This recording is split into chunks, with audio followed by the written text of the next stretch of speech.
दी है, जनता का पैसा टैक्स में मत बर्बाद करो और मुकदमे क्यों हो रहे हैं, मैंने सवाल उठाया है। ब्राह्मणों के साथ, दलितों के साथ अत्याचार हो रहा है, ऐसा प्रेस कॉन्फ्रेंस के माध्यम से संजय सिंह ने आरोप लगाए हैं सरकार के ऊपर और बीजेपी के विधायकों ने सवाल उठाया है।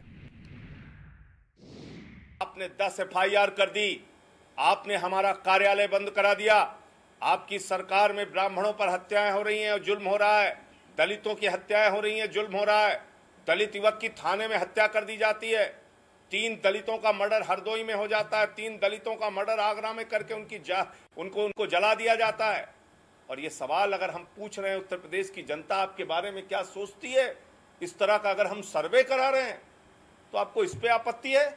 मैं चुनौती देता हूं, आज उत्तर प्रदेश का बच्चा बच्चा, एक एक आदमी, एक एक इंसान वही बात कह रहा है जो हम कह रहे हैं।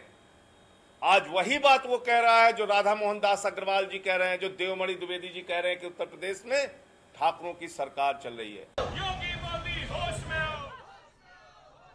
तो आम आदमी पार्टी के कार्यकर्ताओं ने उत्तर प्रदेश में बिगड़ती कानून व्यवस्था के खिलाफ जमकर प्रदर्शन किया है। लखनऊ, सुल्तानपुर, गाजियाबाद, नोएडा सहित कई शहरों में आम आदमी पार्टी के कार्यकर्ताओं ने यूपी सरकार के खिलाफ नारेबाजी की है और सरकार पर गंभीर आरोप लगाए हैं। तो 4 तस्वीरें लखनऊ, सुल्तानपुर, गाजियाबाद और नोएडा की ये तस्वीरें हैं जहां पर बिगड़ती कानून व्यवस्था को लेकर के आम आदमी पार्टी के कार्यकर्ता सड़कों पर उतरे और सरकार के खिलाफ कुछ गंभीर आरोप लगाए हैं।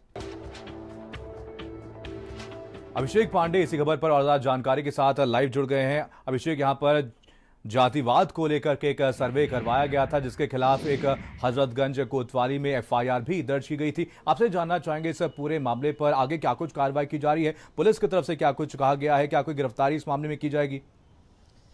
देखिए, फिलहाल जिस मोबाइल नंबर से सर्वे कराया जा रहा था, क्योंकि ये साइबर क्राइम के श्रेणी में इसको रखा गया है और इसी के आधार पर इस पर आईटी एक्ट और सेक्शन 105 लगा करके एक एफआईआर दर्ज की गई थी।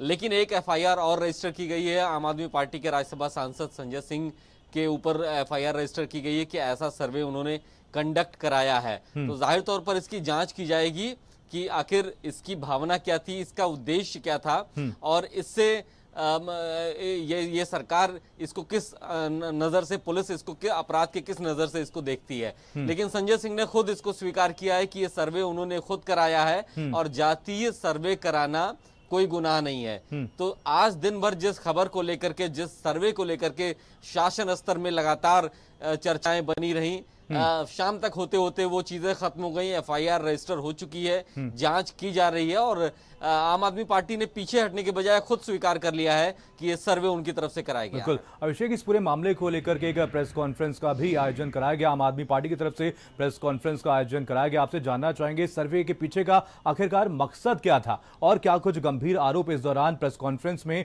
आप आम आदमी पार्टी की तरफ से लगाए गए हैं सरकार के ऊपर? देखिए, बीते कुछ हफ्तों में या फिर यूं कहें कि बीते 4 हफ्तों में अगर स्पेसिफिकली कहें तो कई ऐसे विधायक हैं जो भारतीय जनता पार्टी के टिकट पर चुने गए हैं, बीजेपी के विधायक हैं, उन्होंने भी ये सवाल उठाया है कि ब्राह्मणों के साथ अत्याचार हो रहा है। कई अलग अलग फ्रंट्स पे बात कही जा रही है कि एक वर्ग विशेष को फायदा दिया जा रहा है सरकार में। तमाम ऐसे विधायकों के ऊपर अनुशासनहीनता की नोटिस भी सौंपी गई है पार्टी की तरफ से। राधा मोहन दास अग्रवाल जो गोरखपुर शहर के विधायक है, उनकी और वहां के सांसद जो रवि किशन है, उनके बीच में काफी कहासुनी हो गई है इसी मुद्दे को लेकर के। तो ऐसे में आम आदमी पार्टी ने इसको मुद्दा बनाया है। सांसद संजय सिंह लगातार उत्तर प्रदेश में इसी विषय को लेकर के कई जिलों में घूम रहे हैं और उनके ऊपर ये 10वीं एफआईआर है। बहुत बहुत धन्यवाद अभिषेक। और अब खबर संत कबीरनगर से है जहां पर बीजेपी नेता विनय कटियार